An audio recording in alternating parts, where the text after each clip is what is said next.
Hey guys, Professor Bill Comic Book University in issue number 5 of Mr. and Mrs. X. This is going to end a storyline, and we're going to start with a brand new story arc with issue number 6. In the meantime, this is Love and Marriage, part 5 of 5. Kelly Thompson is the writer, Oscar Bazaldua is the artist, Frank D'Armata is the colorist, the letterers, VC's Joe Sabino, and Terry and Rachel Dodson are the cover artists. Graphic designers, Jay Bowen and Anthony Gambino. So, Rogue and Xander die in this one. They blast themselves. I was like, where did that freaking blast come from? It's funny. I think I remember saying, I know I was thinking it, but I definitely remember, I don't remember if I actually said it or not. I was wondering, like, where the heck did that blast come from issue 4? What the frick? How did these guys just get blasted out of nowhere? What the hell happened? Well, yay. That confusion was artificial. They meant for that to happen. So, when they die, it's actually just an illusion. But they can't let Gambit know about it, right? He's got to actually have those feels, and they don't have time to give that up. Plus, if you think about it, I almost wish it was mentioned, but there is a telepath or two in the Shi'ar Imperial Guard, Oracle, case in point, and she actually comes up in a little bit. Actually, she comes up right here. What do you call it? They're having their conversation. It's like, Charisse, you need to go. And Charisse is telling Oracle, I will. There'll be, and then psychically, it's like, can I trust you to keep Gladiator's true goal in this catastrophe a secret? You can. Charisse responds to Oracle, you can. And please thank him for his efforts on our behalf. He did Lilandra and the Empire proud. Oh, behind the scenes stuff? What are we going to find out about that? Loving it. Anyway, just, tidbit for the future. So, yeah, Gambit is really messed up. They're showing the battle, half hour ago. Great battle, man. Good Cyclops, like, not even just good, amazing Cyclops reference in here. That was pretty freaking fantastic. I dug the hell out of that. Warstar in here. Battlestar? I think it's Warstar. Can't remember. Not important. What do you call it? Big Man here. He gets his up and comings, because in the previous issue, I didn't say anything about it, but he got really punked out at least once. I think twice, but at least once. And here he gets his up and comings, and I like that. Corsair and his space pirates, they don't, the Starjammers, it's kind of at their expense, but that's okay. That's okay. They're massively outnumbered, so I'm feeling it. But you find out what the plan is. Yeah, Xander's going to kind of keep a, it's basically a secret. It's like, this is the only way I know how to end it. Let's just act like we got killed somehow. No, that was perfect. That worked. When they reappear, Mr. Rogue, Gambit, there we go. Gambit is actually really pissed off, and rightfully so. He's got the right to be immediately pissed off, but it kind of gets turned around because now Rogue's powers have increased. So, what's this? Character development? Rogue's powers have increased so much that now she absorbs people and she doesn't actually need to touch them. Look at how far away Charisse and Xander are. And they're getting absorbed just like Gambit is right there. And the only way to contain this right now, unfortunately, is the collar. Oh, that sucks. That sucks. And that's gorgeous art, by the way. I can show you really quick. What that art looks like. Sunny day. It's -4 outside, but sunny day. -4 Celsius. So that would be about 29 degrees Fahrenheit. Yeah. Anyway, yeah, this is actually really sad, but it's great character development. I love how there are a lot of things that happen here that the art explains it. Just little things, literally little things. She doesn't have any kind of cloak on, right? But Gambit does. And unless you're paying attention to that, I had to go back and actually look at it, because she lays down and you're thinking she puts a blanket on herself. No, she just lays down. Gambit actually puts his blanket on her because now his cloak is gone. Like, just little subtle things like that. And I'm wondering how many things, if I noticed that, how many other things did I miss? A couple other things I noticed in here. And it makes the comic book just that much more spectacular, because there's like the thing I was mentioning before. There's several things that happen in here that they're not going to tell you it happens, you catch it or you don't. You know, you catch it or it gets referred to later on. And all of a sudden you're like, oh. The first time I ever noticed something like that, the first time I can remember something like that was actually in Superman versus Spider-Man, the very first crossover between DC and Marvel. There was the part where in the beginning, Spider-Man was fighting against Dr. Octopus, and later on he's like, oh yeah, luckily I put that spider tracer on him and such, and they did a little focus on it. And it's like, well, I didn't see that, and I think I was 7 when that happened, so I went back a page and I looked, I was like, they actually put the dot in for the spider tracer, the little legs and everything like that. Oh wow, they actually did that, and I didn't notice that. And I think it was pretty much from that point on that I learned to not read through a comic book so quickly, you know? And actually, not to focus, but just give appreciation to each panel. Most of the time, it seems that, and I understand why, most artists are just kind of, whatever. Oscar Basildoa, though, nope, he's just like, I'm going to put in a whole bunch of really cool things in here. And if the people notice it, awesome. If they don't, sad day for them. Yeah, sad day for a lot of us, man. This was a gorgeous comic book in every regard. This is a very adult comic book also, mind you. So I always try to pay attention to people who critique and the way that they, like I'm critiquing.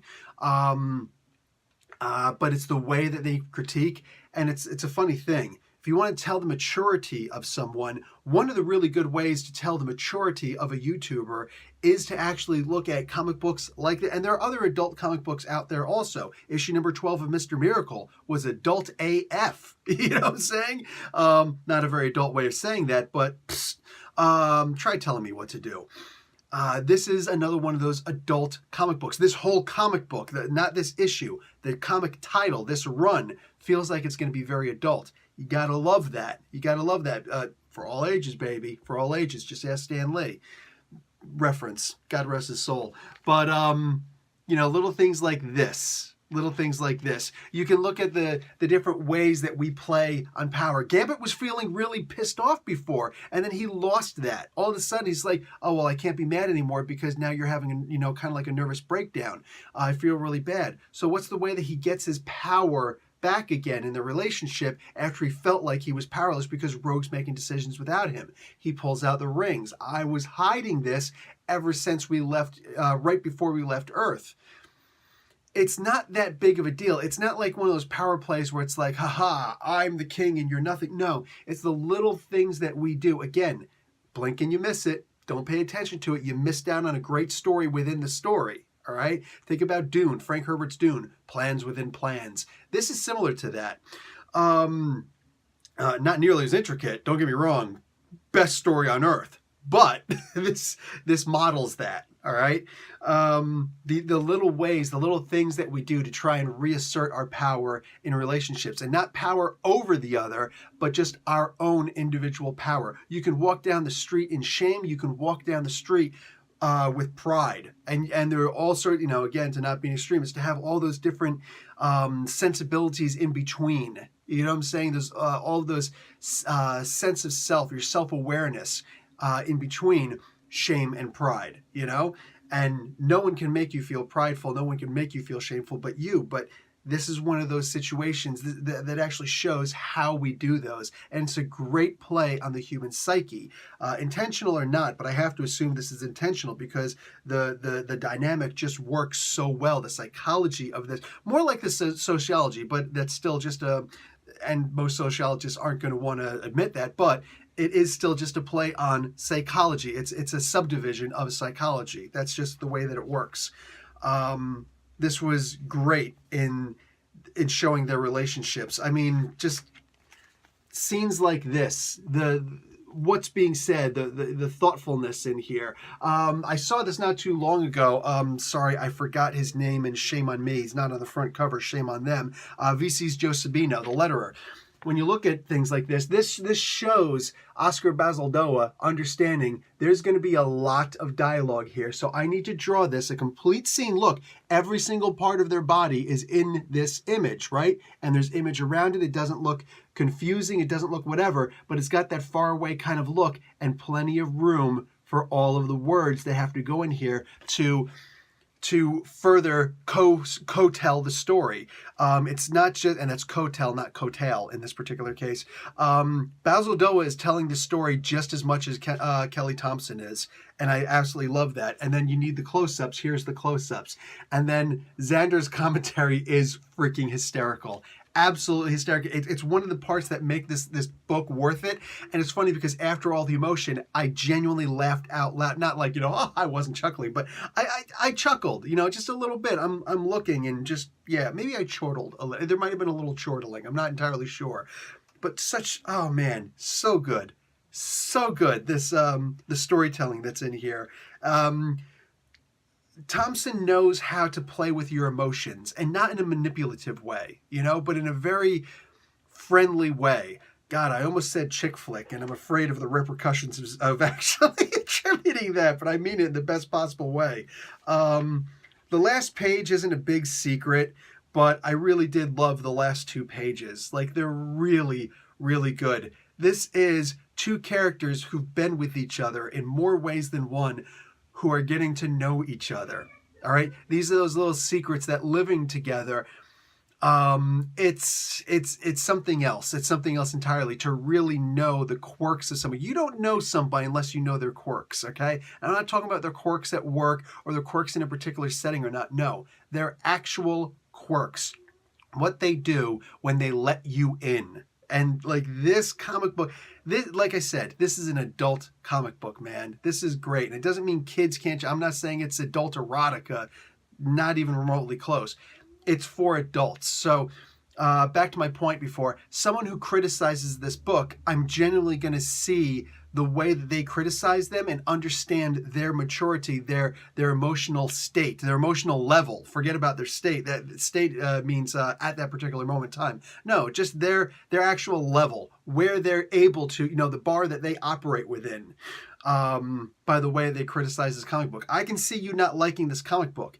Making fun of this comic book, you don't understand this comic book. You're not adult enough to understand this comic book. I know people like Bill Maher, screw you, another guy, another a-hole from Jersey named Bill. Imagine that. But the idea is, you could tell his level of maturity because of the way that he criticizes, thinking that the audience is going to do it. But, this is the same guy who said the N-word in a way, and you saw the pretentious look on his face after he gave it, and then tail between his legs, asking, could you please tell people I'm not racist because my career is going to be ruined? And he wasn't ready to leave the spotlight yet. And he's also the same guy who, because of his hatred of Trump, I'm not a fan of Trump, not a fan of anybody. I hate Republicans and Democrats pretty equally. But, what do you call it? He's the guy who hates Trump so much with such a fervor, who is just polling for Hillary. I'm with her. Shut up. I'm with Sanders. I'd rather be with Jill Stein. But the point is, he actually went and turned around and said, you know what? All you people who voted for Trump, I hope this country goes into recession just to teach you a lesson. But the recession hurts everybody. I'm an American citizen who lives in Canada. I'd be hurt by that, for crying out loud. My kids would be hurt by that. What the hell is the matter with you? This is a person who's simply not mature enough to understand the intricacies of adulting. This is why he wants it. This is why I brought up the whole point in the first place, because I was going to say the word adulting before. I just had to really put it in context. It doesn't matter the words you use. English is the most amorphous language that we have on the face of the planet. And I know a few of them. The point is, it's this is actually getting too far. But the point is, saying things like adulting, it's the idea of understanding how it's being used and not looking down on the people who use it. It's literally just another way of making fun of millennials. Why? Why would you really want to show your old man card and start yelling at people, kids, to get off your lawn just because you don't like the term adulting and other words like that? Grow down. How about that? Grow down so you can grow up. Come down so you can grow up. I like that even better. All right, I'm out. Great comic book. All right, Professor Bill, Comic Book University. Class dismissed.